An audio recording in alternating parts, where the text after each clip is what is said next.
When I opened that door, I swear time stopped. My breath froze in my chest, and the world, my world, shattered like thin glass. There they were, my husband of 53 years and my son's fiancée, tangled in the kind of sin that leaves no one clean. For a second, I thought maybe I'd stepped into the wrong room. Maybe my mind, old as it is, had finally betrayed me. But then I saw his wedding ring glinting under the yellow lamp. The same ring I placed on his finger when I was 26. My knees almost gave out. Good evening, my dears. My name is Lorraine Holloway, and I'm 79 years old. Before I begin, please, if you're listening to my story, like this video, subscribe to the channel, and tell me in the comments where you're watching from. It helps me share more of these whispers of truth and pain from women who lived through storms and kept standing. I stood there, unable to move, unable to scream. The silence was so heavy I could hear my heartbeat, slow, uneven, terrified.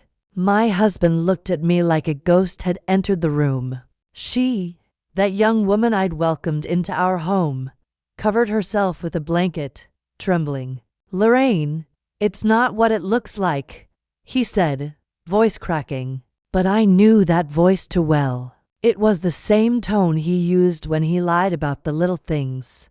The tone of a man trying to save his own soul, one lie at a time. I remember thinking, no, this can't be real. Not after all these years. I'd shared a life with this man, raised a child with him. We'd survived sickness, debt, and grief together.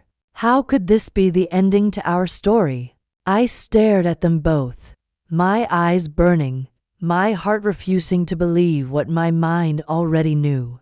The girl, her name was Naomi. She couldn't even look at me. Her tears fell fast, as if she already knew she had destroyed more than a family.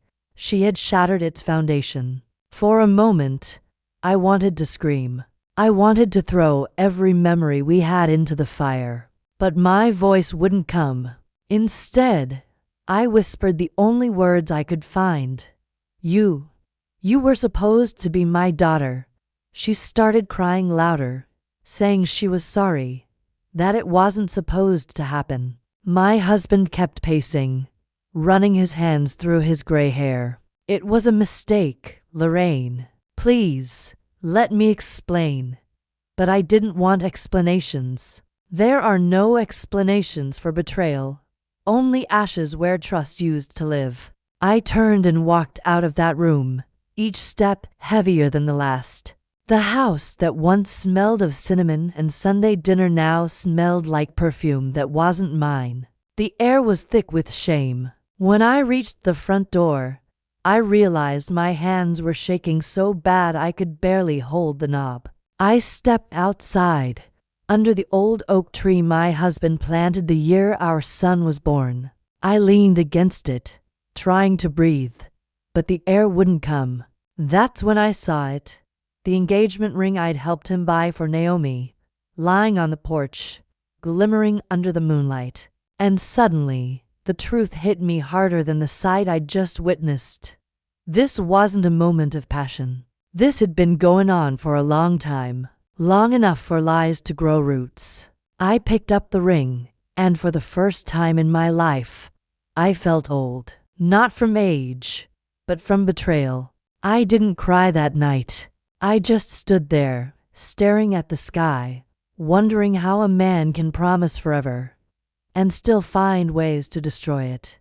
But what I didn't know yet, what I couldn't even imagine, was that this betrayal was only the beginning. Because a few days later, Naomi came to my door, holding something that would turn my anger into something far worse. Fear. Before that night, I used to think we were the kind of family people envied. The Holloways, respected, stable, smiling in every Christmas photo like nothing bad could ever touch us. Our neighbors used to say, "Lorraine, you're blessed. You and Walter are the kind of love that lasts. I believed them. I wanted to believe them. After 53 years of marriage, I thought storms didn't scare us anymore. We'd already been through death, debt, sickness, and disappointment. And still, every morning, he brought me coffee in that chipped blue mug and kissed my forehead before going out to feed the birds. Sometimes I catch myself thinking that the happiest years of my life were built on a lie I didn't see. Maybe that's the cruelty of love. It blinds you with the comfort of routine. You stop asking questions because peace feels too precious to risk. Our house was small, but full of warmth. Every wall carried laughter, and every corner had a memory stitched into it. The kitchen smelled of nutmeg and fried apples. Walter always sat by the window with the newspaper, pretending to read but mostly just watching our son, Michael, fixing his old truck in the yard. And Naomi, sweet, polite Naomi, she was always there, bringing lemonade, laughing, calling me Mom. She fit so naturally into our lives that I never thought to question it. When Michael told me he was going to propose to her, I cried tears of joy. I remember hugging him so tight and saying, "You found a good one, baby. She'll take care of you like I took care of your father." I see now how naive that sounded. The days leading to the engagement party were filled with excitement. Naomi and I spent hours planning the decorations, laughing over tablecloths and flowers. She used to say, "Lorraine, you're the mother I never had." And every time she said it, I felt my heart swell. I'd lost my own daughter, Rachel, years ago in a car accident, and somehow Naomi's presence had softened that wound. I thought maybe God had sent her to fill that emptiness, the laughter I'd been missing for so long. Walter adored her too, or so I thought. He called her Sunshine, a nickname that used to be mine. I remember the first time I heard him say it. I was in the kitchen, and Naomi had just come in wearing a yellow dress. He said it casually, laughing. "You're my sunshine today, Naomi."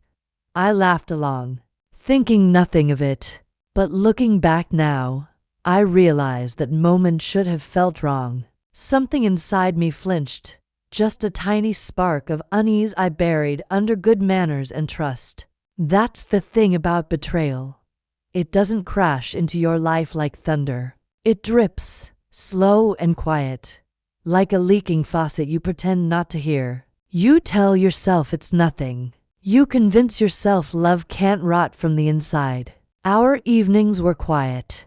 Dinner at 6, prayers at 7. Walter and I always sat on the porch afterward, watching the sun fade behind the trees. Sometimes Naomi joined us, sitting close to him, asking questions about his childhood. I found it sweet, how she cared. I never imagined those conversations were seeds of something poisonous growing right under my roof. If I close my eyes now, I can still hear the sound of their laughter from that porch.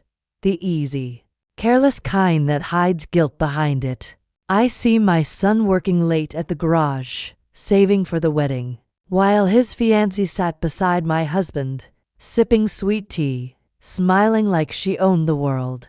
It's strange how we remember moments differently once we know the truth. Every smile becomes a warning sign. Every laugh sounds like a confession. I used to tell myself we were a family built on love and loyalty. But I understand now. We were a family built on secrets, carefully arranged like the furniture in our living room. Comfortable, familiar, until someone moved a single piece, and everything collapsed. If only I had listened to my instincts that day on the porch. If only I had noticed the way Walter's hand lingered just a second too long when he passed her the lemonade. Maybe I could have stopped what came next. But love makes fools of us all, and I was the biggest fool of them all. Because behind that picture-perfect family frame, there was a crack spreading silently. And soon, that crack would split everything open, in the most horrifying way imaginable. The first time I met Naomi, it was a Sunday afternoon, the kind that smells like cornbread and rain. Michael brought her to the church potluck, the two of them walking in like a promise. She wore a blue dress with tiny white flowers and carried a lemon pie that looked too perfect for someone her age. "Mama, this is Naomi," my son said, proud but shy, like a boy introducing his first bike. She reached for me with both hands, warm and steady, and said, "I've heard so much about you, Ms. Holloway." Her voice was soft, the kind that makes you lean in. She had a habit of listening with her whole face, head tilted, eyebrows knit, lips parted just a little. People loved that. It made them feel important. I watched the ladies from the choir gather round her like bees to a sweet jar, and Naomi gave each one a piece of herself. A laugh, a question, a compliment. By the time we packed the last folding chair, they were calling her a breath of fresh air. I remember thinking, good, Michael needs someone who brings windows to his life. At home, she slipped right into our rhythm as if she'd been practicing it in a mirror. She tied on one of my aprons without asking, the rose-printed one I only wore on holidays, and started rinsing peaches at the sink. "My mother didn't teach me much," she said, eyes on the water. "But I learned to make things sweet when the world tasted bitter." I felt something in me loosen at those words. I lost my daughter years ago. Softness is a luxury I only borrow now and then. Naomi felt like a loan from a kinder future. Walter was charmed in the way older men get when they find youth orbiting their stories. She laughed at his old jokes, the ones I'd already laughed to death. She sat cross-legged on our porch steps while he pointed at the bird feeder and told her which sparrows were brave and which ones were cowards. She asked about his father, about the army, about the scar on his knuckle from when he fixed the furnace during a snowstorm in '82. I watched from the kitchen window, drying my hands on a towel that never seemed to dry, and told myself it was sweet. "It is sweet," I whispered, as if saying it out loud would turn it into truth. I started saving little things for her, the way mothers do. A recipe card with my handwriting from 1973. A silk scarf I never wore. The story of how Michael used to hide under the dining table when thunder shook the house. Naomi listened as if she were collecting pearls and promised to guard them for me. "You're the mother I prayed for," she said, and it pressed a bruise I didn't know I still had. But sweetness has a way of coding what you should taste clearly. There were details that didn't belong to the picture, and yet they kept finding their way into the frame. Naomi wore a lipstick shade I hadn't seen since my 20s, a deep berry that Walter always said made me look like I had secrets. One evening I found that same lipstick in the pocket of Walter's old jacket, the one he kept by the back door for cool nights. I told myself it must have fallen there when she hung it up. She's helpful, I reminded the part of me that wanted to ask questions. Another afternoon, she stood at the sink humming a hymn I used to sing to Michael when fevers made his skin glow. I hadn't sung it in years. "How do you know that?" I asked, rinsing collard greens. "Oh, I must have heard it here," she said, not looking up. But the way the hum curved told me it wasn't borrowed. It was learned. Walter started calling her Sunshine. He said it the way a man says a word he's said too many times, like slipping into a well-worn coat. The first time I heard it, my heart misstepped. That was once my name. I told myself he was being playful, trying to make her feel welcome. Still, the word lingered in the air like steam you can't wipe from the glass.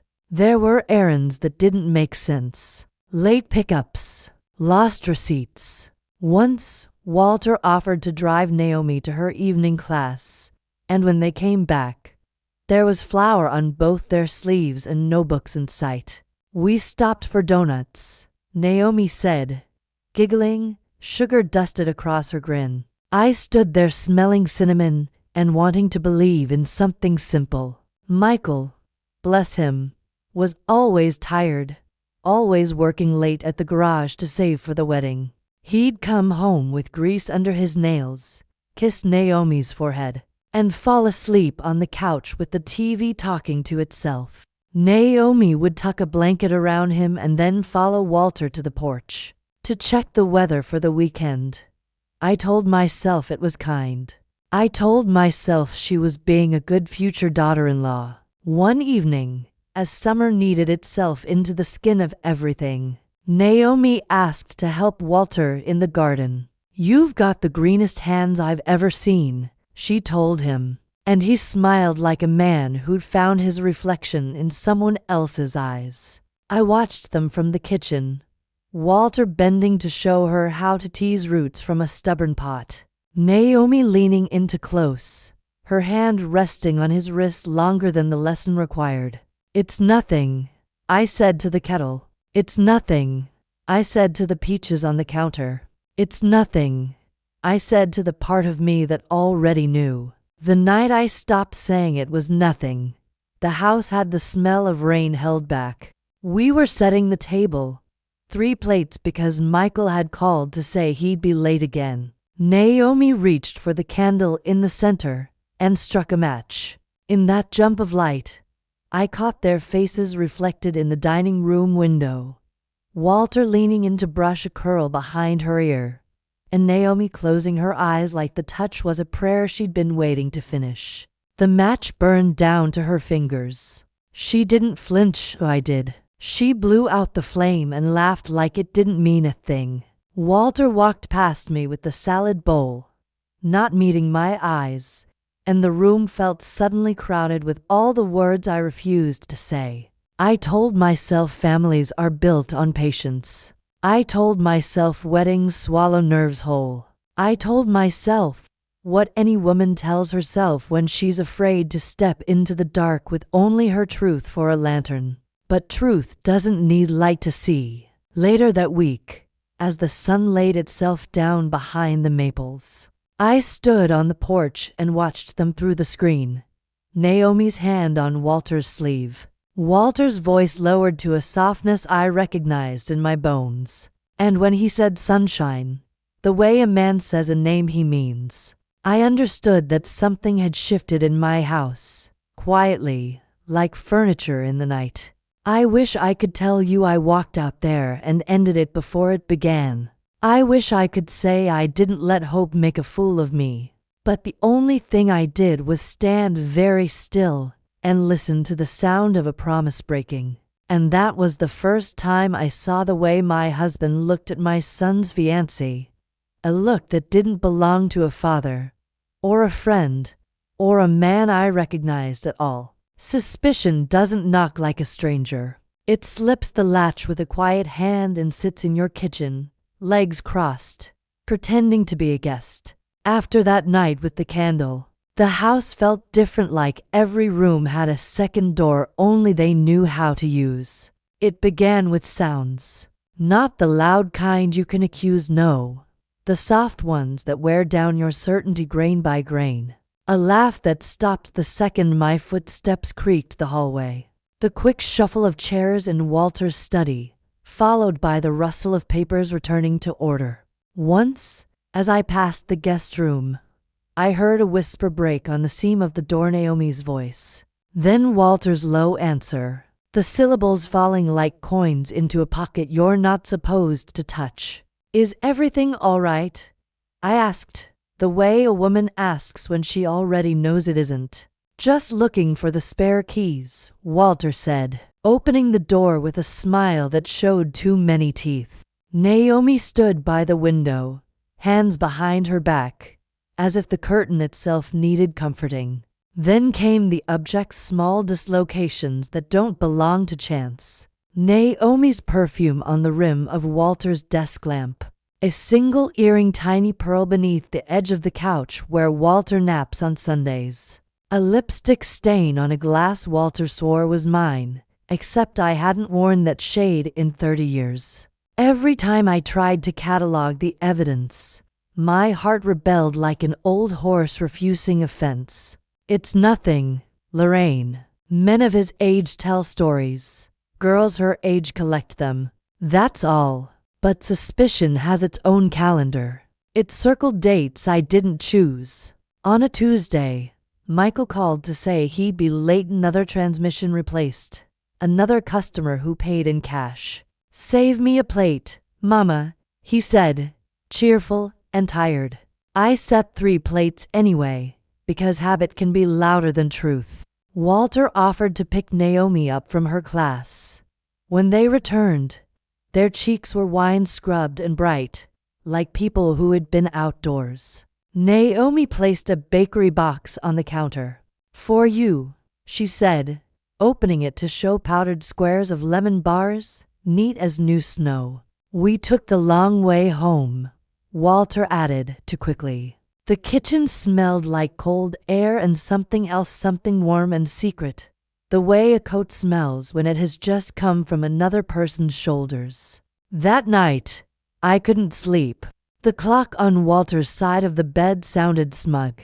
I slipped out and drifted through the house, my hands trailing along walls I had painted twice and washed 1,000 times. In the study, the desk drawer was not fully closed. Inside lay 2 receipts. One from a motel on Route 17, time stamped 3:22 p.m. The other from a pharmacy on the edge of town. My name was nowhere on them. Naomi's wasn't either. Just cash. I closed the drawer and felt the room tilt, as if the house had become a boat and I was learning too late how to swim. I told myself to ask him in the morning. But morning isn't where truth lives. Morning is where people put on faces. At breakfast, Walter folded the newspaper as if he could tidy the day by creasing it. "You're quiet," he said. "I'm listening," I answered. "To what?" "To you," I said, and watched his eyes glance off mine like stones skipping a pond. That afternoon, I went to town for eggs and came back with answers I didn't want. At the pharmacy, the clerk, new girl, too talkative, said, "Mr. Holloway was just here a little while ago, always so sweet. Buys those ginger candies for his granddaughter." I stared at the penny dish by the register. "Not his granddaughter," I said, and the girl blushed the way people do when they've stepped on a name. Back home, I stood at the foot of the stairs and listened. The house was breathing differently. In the guest room, the bedspread had a wrinkle running down the middle, like the spine of a story someone tried to rewrite. On the nightstand lay a church bulletin from last Sunday with a circular on the line. Choir practice moved to Thursday 7 p.m. Naomi had told Michael she'd be at choir on Wednesday. It is a terrible thing to map the exact place where love leaves. It's never a cliff. It's a slope. You look up and realize you've been descending for months. That evening, rain came the way it does in late summer, decisive, merciful. Walter pretended to fix the back door latch. Naomi volunteered to help with the towels. I stood at the sink, washing the same plate 3 times. Through the screen, I saw them on the porch, close enough that the rain didn't dare lean between them. Walter took her hand to show how to wring the cloth without tearing the fibers. The lesson required both his hands and hers, and no towel I've ever met needed that much instruction. I dropped the plate into the soapy water and let it sink. When they came back in, Naomi avoided my eyes. Walter kissed my cheek quick, ceremonial, the kind of kiss you give a flag. "You should rest," he said. I almost laughed. Rest is for the innocent. That night, lightning stitched the sky to the fields. Power flickered.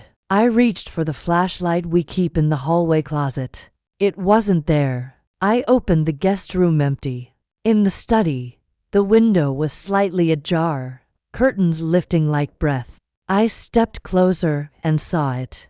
Tucked beneath a ledger on the desk, a small, folded note, brittle at the crease from being read too often. Thursday, 3 p.m. Same place. Bring what we talked about. Don't call.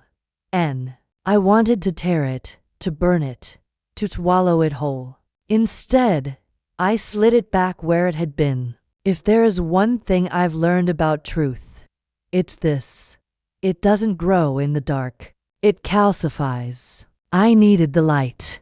Thursday arrived like a dare. I told Walter I had an appointment with Pastor Green. I wore my plainest dress, the one that doesn't make a sound when you move. At 2:50 p.m., I parked across from the Route 17 motel, hands clenched around the steering wheel until my knuckles turned the color of old china. Rainwater stitched silver lines across the windshield. At 3:07, Walter's truck turned in. At 3:11, Naomi's little green car pulled beside it. She looked around the way a person does when they have learned the cost of being recognized. They didn't go to the office. They went straight to room 6. The door opened and swallowed them. I didn't cry. I sat very still and counted my breaths like coins in a jar. They came out at 3:46. Naomi pressed a small white bag into Walter's hand, the kind pharmacies give you when you purchase something you don't want to name. He kissed her temple. She closed her eyes the way a wound closes around a thorn. I went home before they could see me. I boiled water for tea I didn't drink. The house smelled like rain on dust, clean and ruined. When the front door finally opened, Walter shook his coat and called out, "Lorraine," in that careful tone men use when they don't yet know what their wives have seen. I was at the table, the ledger from his desk in front of me, the motel receipt tucked inside, and her note lying like a white bone between us. "Where were you this afternoon?" I asked. He set the coat on the chair. The pause that followed was long enough to become a life. "With Michael," he said. I slid the receipt across the wood. He looked at it and kept his face very still, like a photograph learning it must be a lie. "Then tell me," I said, my voice no longer shaking, "why my son's fiancée wrote you this." I tapped the note. "And why the bag you're hiding in your pocket says Prenatal Plus on the label." He reached into his coat and froze, the way men do when they are about to choose a story and murder the truth. And then Naomi's car pulled into our driveway, headlights cutting through the rain. And when she stepped onto the porch, hand pressed to her belly, I understood that suspicion was finished with me. It had delivered me to certainty. Rain was still combing the porch when Naomi stepped inside, one hand on the door frame, the other resting over her belly as if the storm might reach through and take something from her. Walter stood between us like a thin wall that knew it was made of paper. I had set the ledger on the table, the motel receipt tucked under my palm, the little white pharmacy bag laid open like a confession. "Close the door," I said. The words came out clean, the way a surgeon makes a first cut. Naomi obeyed. Her eyes flicked to the bag, then to Walter's pocket, and in that tiny gesture I saw every hallway they had shared without me. "Lorraine," she began, voice small, "please." She looked younger than she had any right to look. "Sit," I said, pointing to the chair across from me. "Both of you." Walter didn't sit. He hovered the way men hover when the house is on fire, and they haven't decided whether to save the photographs or the truth. "We can explain." "No," I said, folding my hands. "You can answer." Naomi sank into the chair like it had been waiting for her. Water ticked from her hem to the floor. Up close I could see that she had been crying. Her mascara made faint shadows under her eyes, as if grief had drawn its own map across her skin. I slid the receipt forward. "Room 6, Route 17, I said. Today, 3-40-6 out. Ginger candies from the pharmacy and prenatal plus. Do I have the wrong people? Silence. It filled the room and then spilled over. Naomi's fingers worried a seam on the tablecloth. Her belly rose and fell beneath her sweater with the careful rhythm of someone counting for two. I didn't mean. She stopped, swallowed. It wasn't supposed to happen like this. How was it supposed to happen? I asked. With my son at the altar and you? I couldn't finish. My throat closed on the word. Walter finally sat.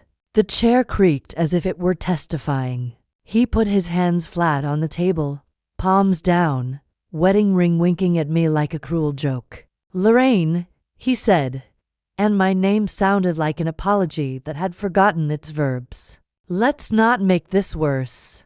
I laughed then. It sounded wrong in my mouth. You want to talk about worse? Then answer me simple. Whose child is that? Naomi's gaze dropped to her lap. She didn't answer. Walter's eyes found the window, the rain, anything but mine. The ticking of the kitchen clock grew louder, like a jury tapping its foot. Michael thinks it's his, I said softly. He believes in you, Naomi. He believes in both of you. I pointed at Walter. And you let him.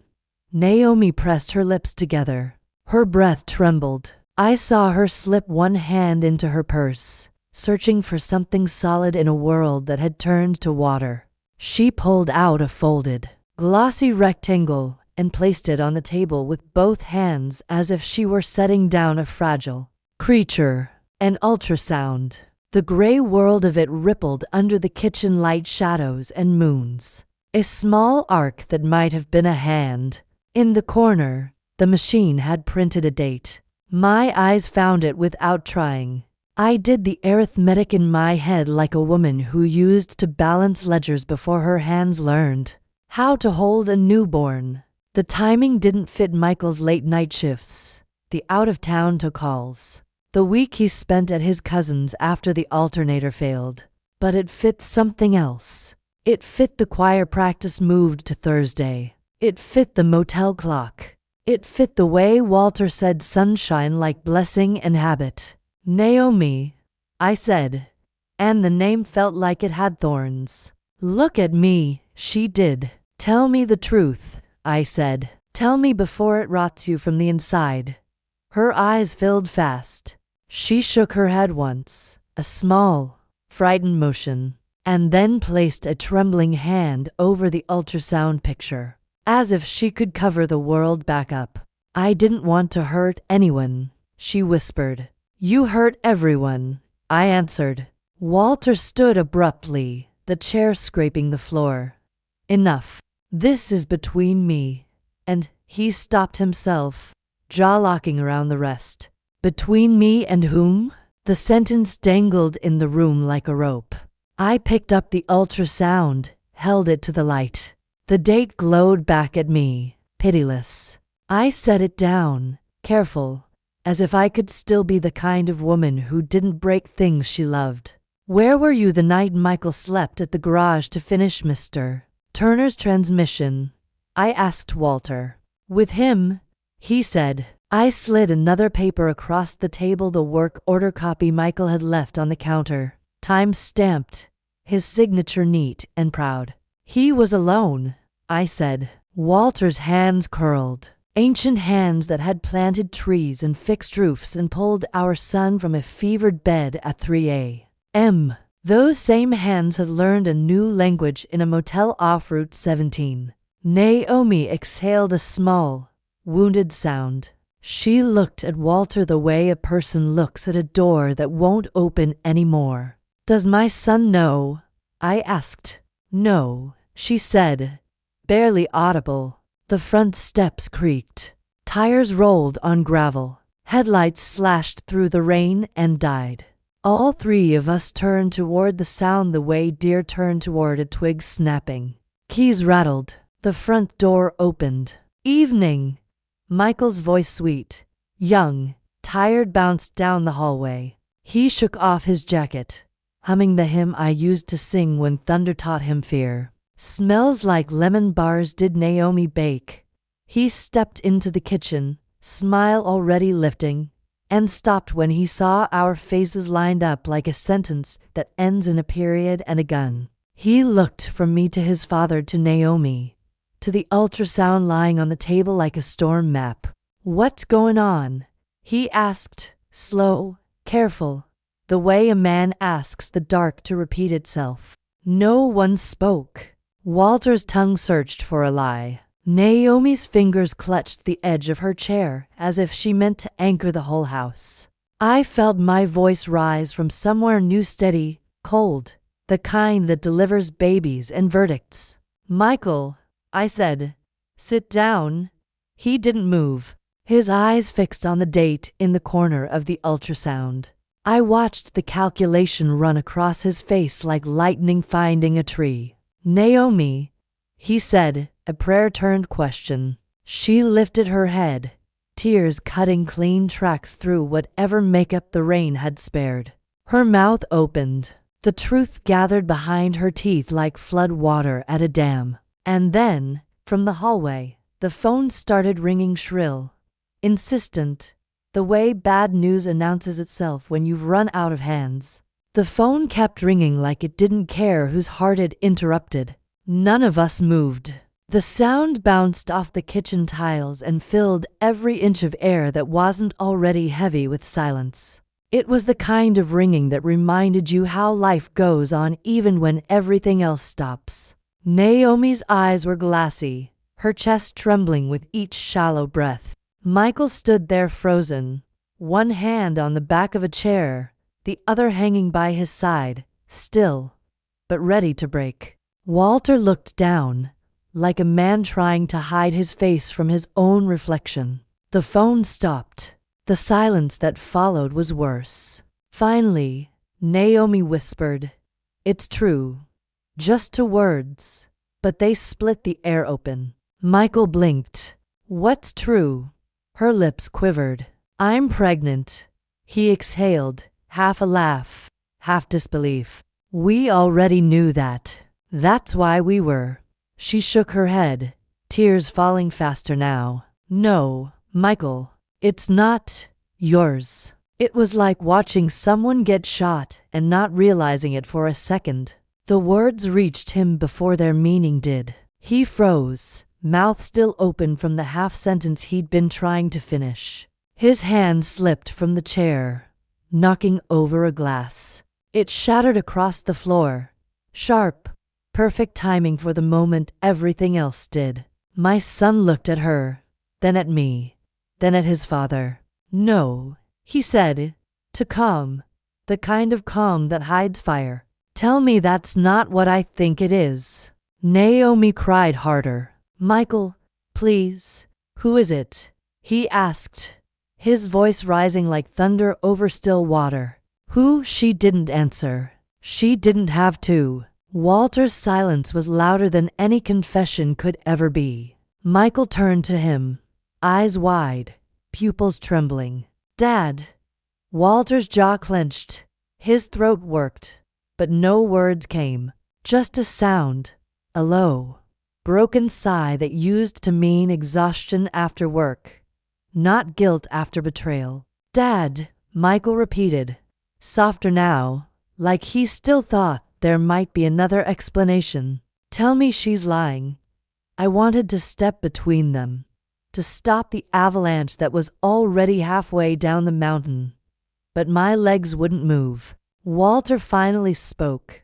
One word, cracked and useless. "I'm sorry." Michael staggered back as if the word had weight. He hit the counter with his hip, knocking over the sugar bowl. White crystals spilled everywhere, tiny pieces of innocence scattering across the wood. "You," he said, pointing at Naomi, then at his father, his voice trembling between rage and heartbreak. "You're supposed to be my family. You were supposed to be." He stopped, covering his face with both hands. "God, I don't even know what we are anymore." Naomi tried to stand, reaching for him. Michael, please. I didn't mean. Don't touch me, he shouted, the words cracking in half. Walter tried to speak again, stepping forward like a man heading toward a firing line. Michael, I made a mistake. A mistake? My son's voice broke into a laugh that wasn't laughter at all. You ruined everything. You took the one person I loved, my fiancée, and you destroyed her. And me. And this family. Naomi sobbed. Walter reached for him again, but Michael stepped back, shaking his head. Stay away from me, both of you. I finally found my voice. Michael, please, let's just. He turned to me then, and the look in his eyes was something I'd never seen. A kind of hollow anger. That comes from realizing love lied to you your whole life. Mama, he said quietly, how long did you know? The question struck me harder than any scream. I hesitated. That pause was enough. His face twisted, hurt carving deep lines where laughter used to live. You knew, he whispered. You all knew.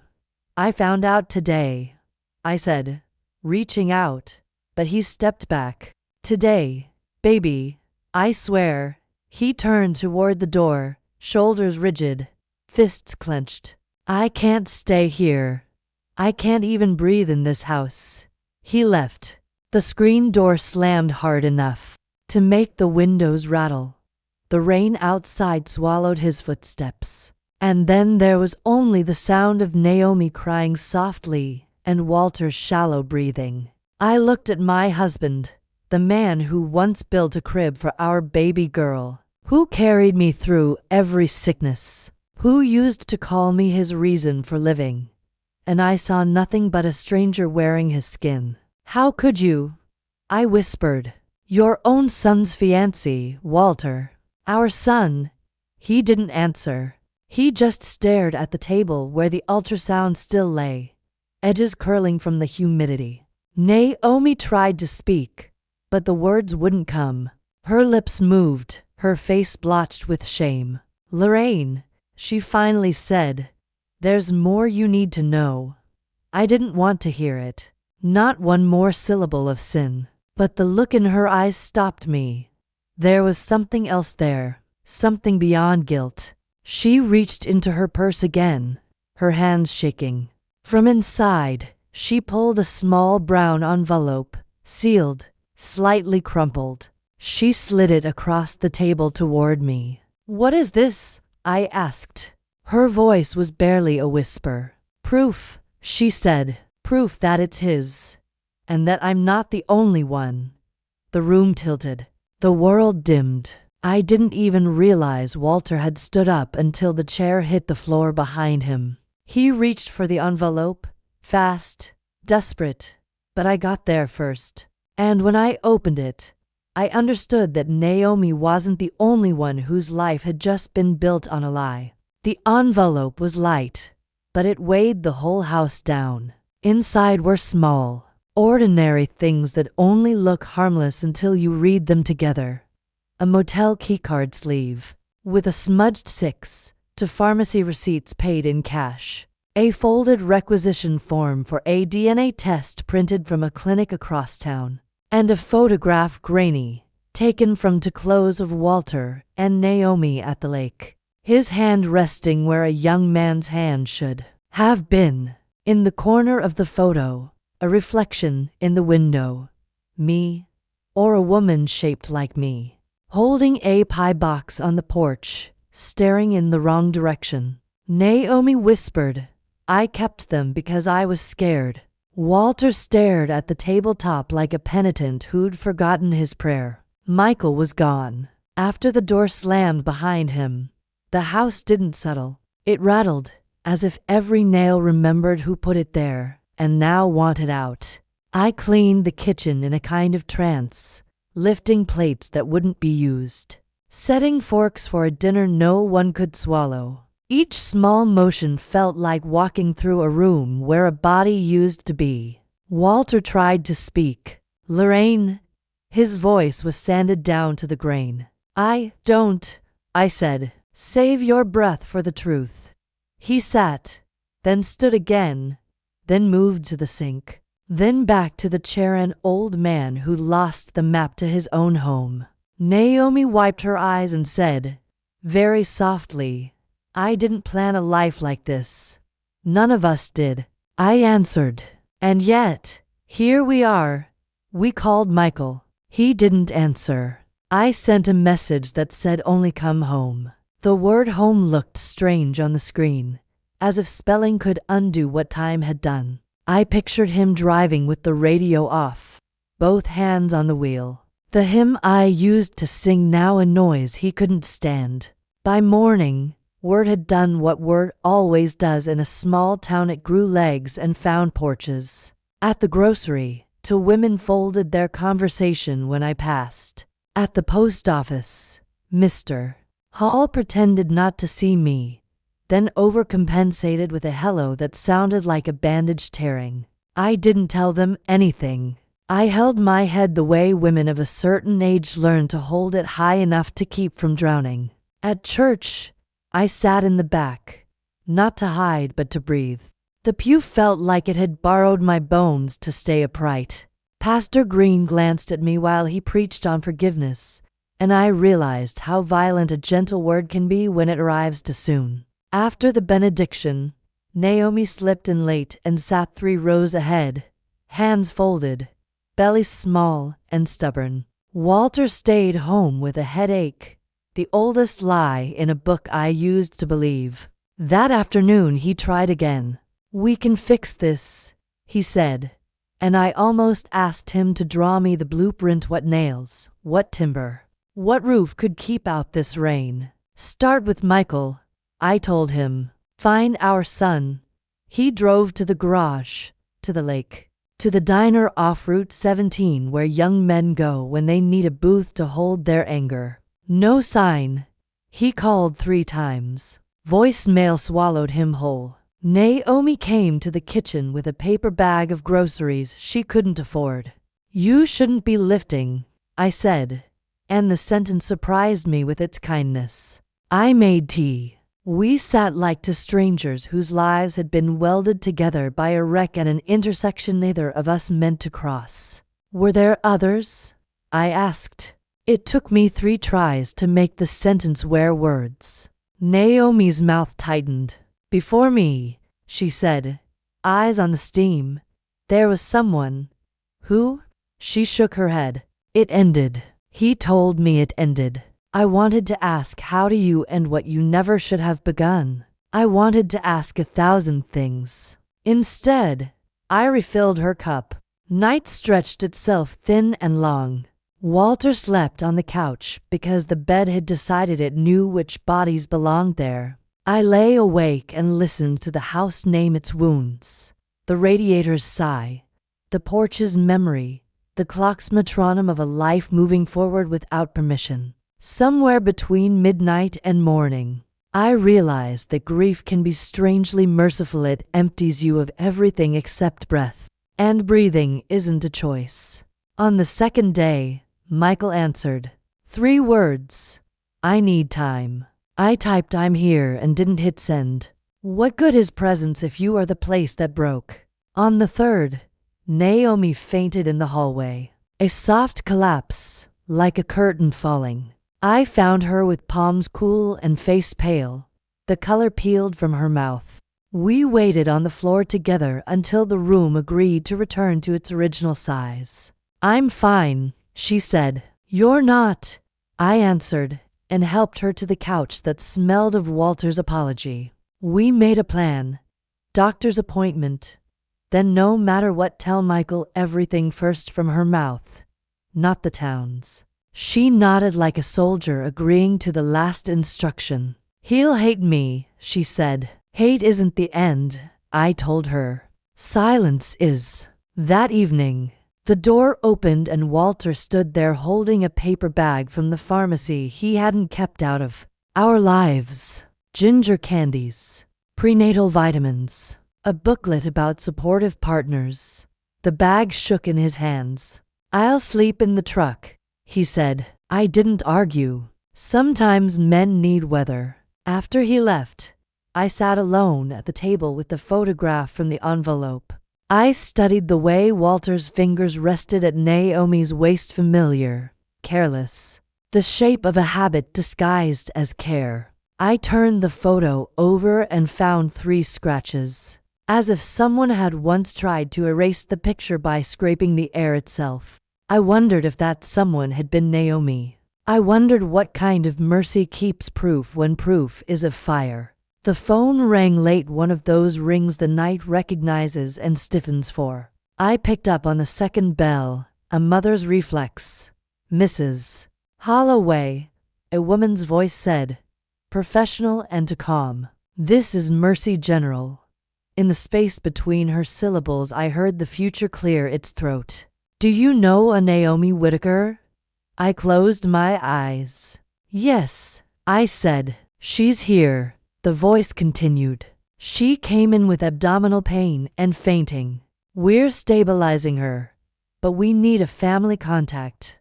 I looked at the couch where Naomi had slept, blanket empty and dented at the shape of her fear. "I'll come now," I said. "Bring the father if you can," the nurse added. "There are decisions." After the line went dead, the house went very still. I stood in the doorway long enough to feel the night make room for what it would have to hold. Then I grabbed my coat, the picture, and the note from the study, the one with the careful, damning N, and stepped into the dark. On the porch, Walter's truck lights flashed once in the driveway, as if the old machine had heard the word decisions and knew it was being summoned. I didn't call for him. I didn't have to. The engine turned over, and the man who had broken our home opened the passenger door for the woman who was still deciding whether to save it. We drove without speaking, the road pulling us toward the kind of room where people whisper and machines answer back. Halfway to Mercy General, my phone buzzed. A message from Michael. "Mama, I'm outside the house. Where are you?" I typed with hands that didn't feel like mine. "The hospital. Naomi's there." His reply came fast, a single word that sounded like running, coming. And in that moment between the 3 of us and a child who hadn't yet chosen a name, the only sound left in the cab was the turn signal ticking like a metronome for a life we were about to measure in heartbeats and truth. Mercy General had the kind of lighting that made everyone look guilty. The receptionist asked her questions like she was reading off a grocery list. Patient, relationship, emergency contact. I said family, and the word broke clean in half inside my mouth. Naomi was already in triage when we arrived, her hands gripping the sheet like it was the only thing keeping her from falling through the world. The nurse adjusted the monitor. The green lines danced like frightened waves. Walter stood in the doorway, arms crossed, wearing shame like an old coat that no longer fit. When Michael came through the door, soaked from the rain, breath shallow, eyes wide, I almost didn't recognize him. He was a man now, stripped bare of every illusion he'd inherited. "Is she all right?" he asked me. Not his father, not her, me. The doctor entered, clipboard steady, voice even. Abdominal pain, mild bleeding, elevated stress levels. "We'll keep her under observation for 48 hours. We'll need a responsible party to sign." No one spoke. The word responsible hung in the air like a cruel joke. Michael's voice cracked first. "Sign it, Dad." Walter hesitated. His hand shook as he took the pen. The signature came out thin, tired, the handwriting of a man who had finally run out of excuses. Hours stretched thin. Machines hummed and beeped, marking each second that refused to pass. Michael sat in a plastic chair, elbows on his knees, eyes fixed on the floor. Naomi drifted in and out of sleep, her face pale, her breathing shallow. Walter paced. I made myself small in the corner, listening to the four-drip count our sins. 1, 2, 3. When morning came, The doctor returned with a voice softer, heavier. There's a non-invasive paternity test we can perform today. It'll confirm after delivery, but it can ease stress. He didn't say truth, but that's what we all heard. Michael stood first. Do it, he said. Then he looked at Walter. Eyes hollow, jaw locked. You too. Walter nodded. Naomi closed her eyes, her lips moving in silent prayer or surrender. I couldn't tell which. Forms were signed. Blood was drawn. Tubes sealed and labeled like evidence. The world was now inside a cold envelope headed toward judgment. 3 days later, Naomi came home with instructions. Bed rest. No stairs, no stress. As if any of us knew what peace felt like anymore. Michael drove her home and, for the first time since that night, sat at our kitchen table. I poured tea. None of us drank it. The clock ticked until the walls remembered how to breathe. When the call came from the lab, I answered. The voice on the other end was calm, detached, professional. The test confirms paternity. Walter Holloway. I didn't drop the phone. I didn't scream. I just sat down. Michael didn't speak at all. He stared through the wall, then stood, grabbed his coat, and walked out the door. No goodbyes, no slamming, just the quiet exit of someone who'd finally stopped expecting answers. Walter tried to reach for him, Michael, but the space between them was now a lifetime wide. That night, the house fell into its new silence, one plate less at the table, one room that stayed closed, one man sleeping on the couch pretending the past had only been a dream. Naomi barely spoke. Her days were measured by pills and hours of stillness.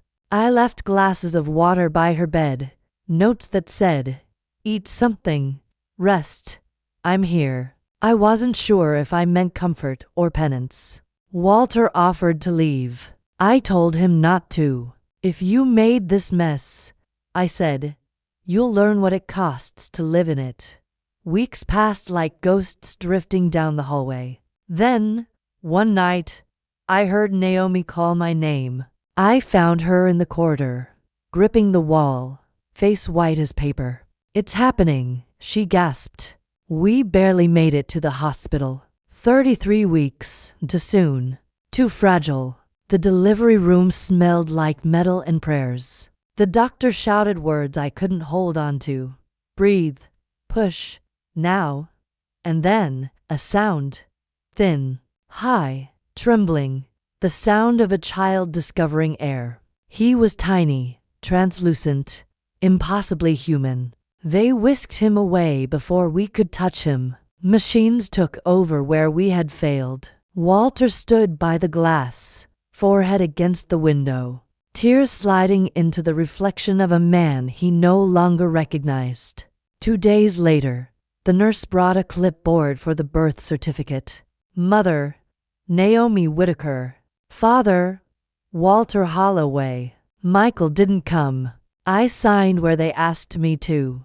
Not as mother or grandmother, but as witness. Because that's what I'd become.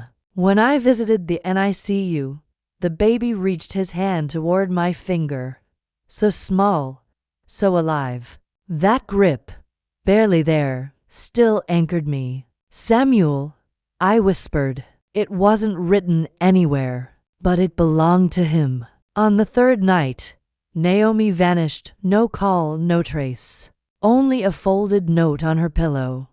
I don't deserve any of this. Forgive me. And her necklace, a cheap silver heart with a missing stone. Walter searched the bus station, the motels, the church steps.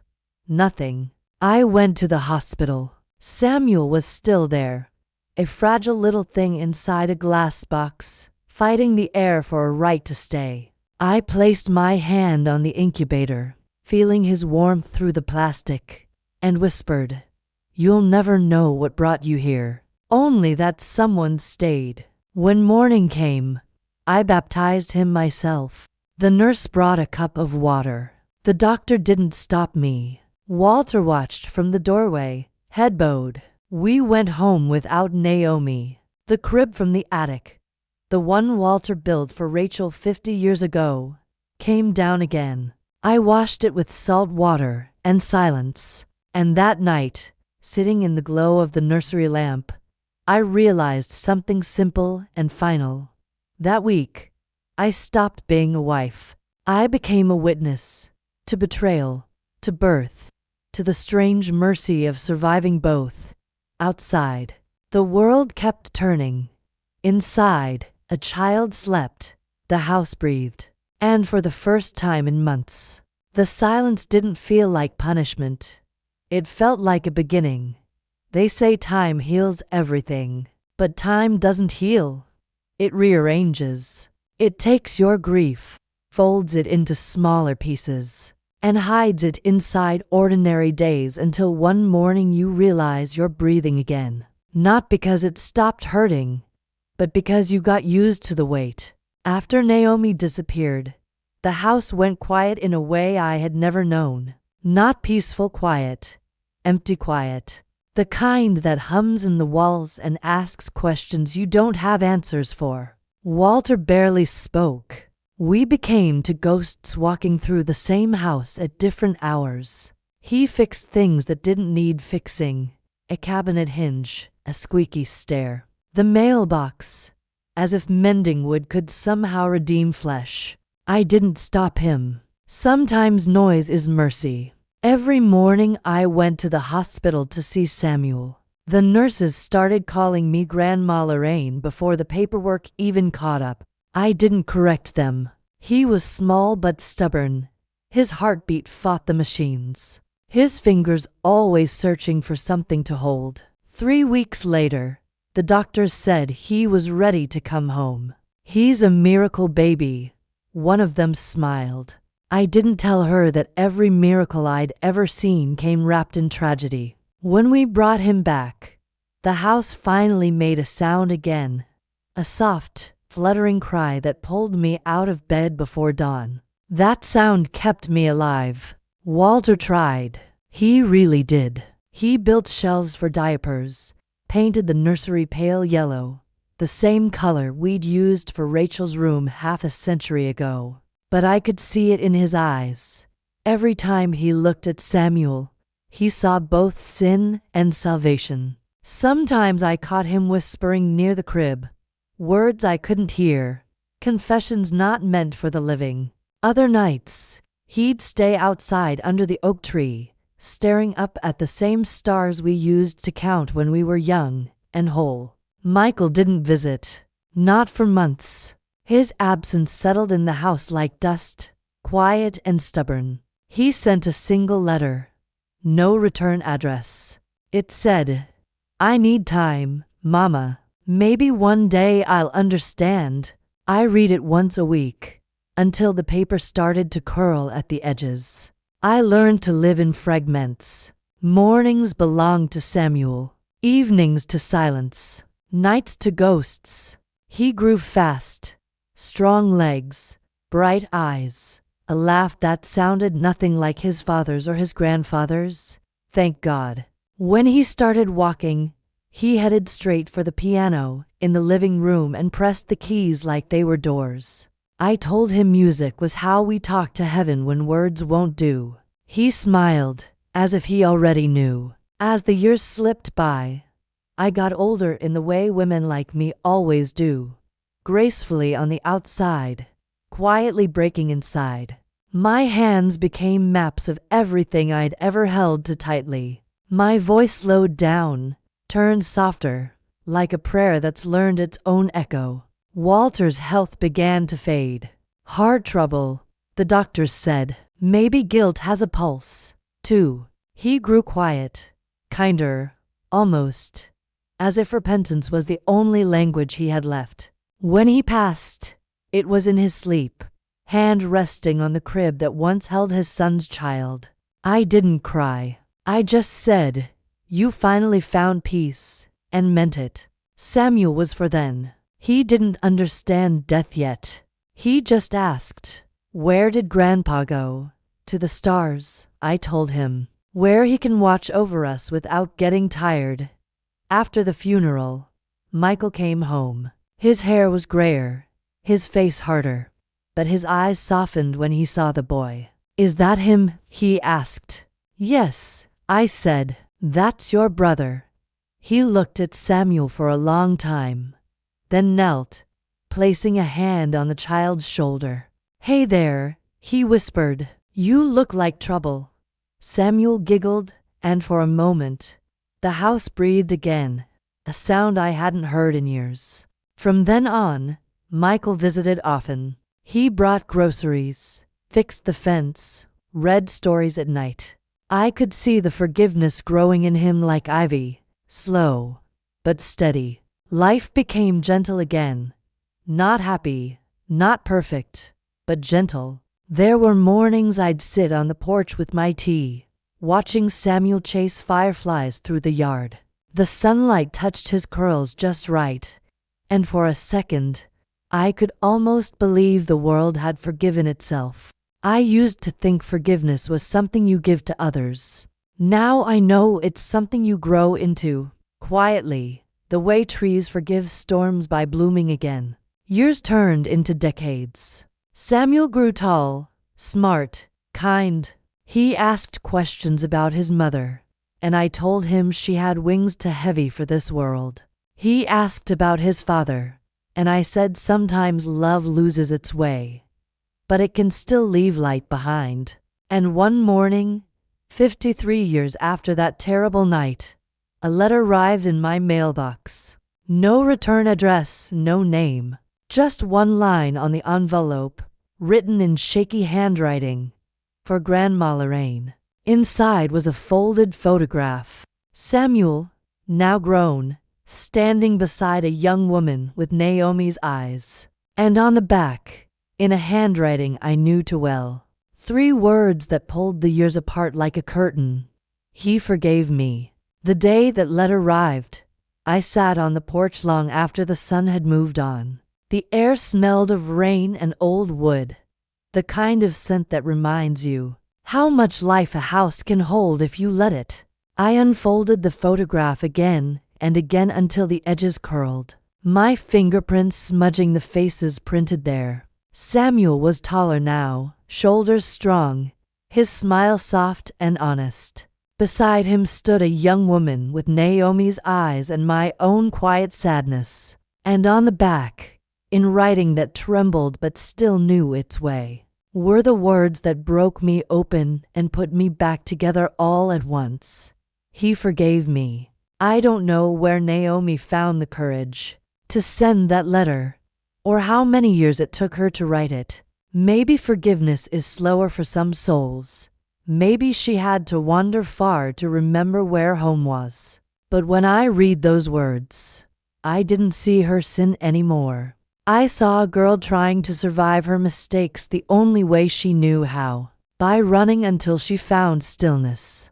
I held that picture to my chest and whispered a prayer that felt more like breathing. It's over now, I said, though part of me knew nothing truly ends. It just learns how to rest. That evening, Samuel came by. He's a grown man now, a teacher, with hands that build more than they break. He kissed my forehead and asked, "Grandma, do you still think love can survive anything?"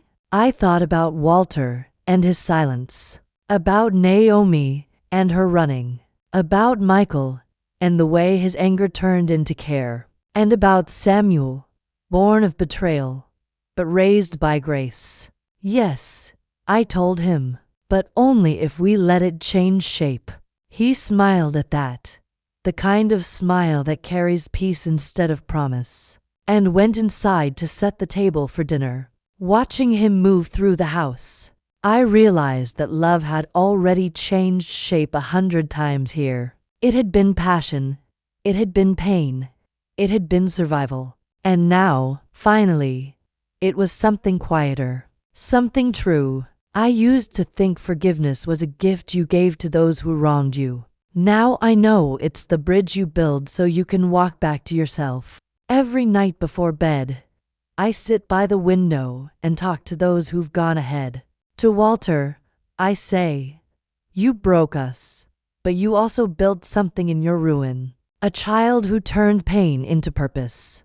To Naomi, thank you for giving him life, even when yours was unraveling.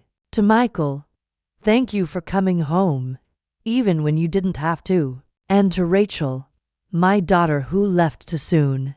Your crib was used again, my love. It held another child who needed saving, and through him, it saved me too.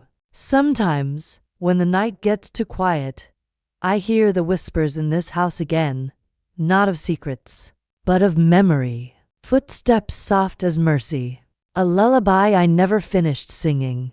They call my name the way the past does when it knows it's finally forgiven. If you're still listening, my dear, remember this. We cannot choose what life takes from us, but we can choose what we do with what's left. And sometimes, what's left is enough to build a whole new story. Because healing isn't loud. It doesn't arrive with music or light.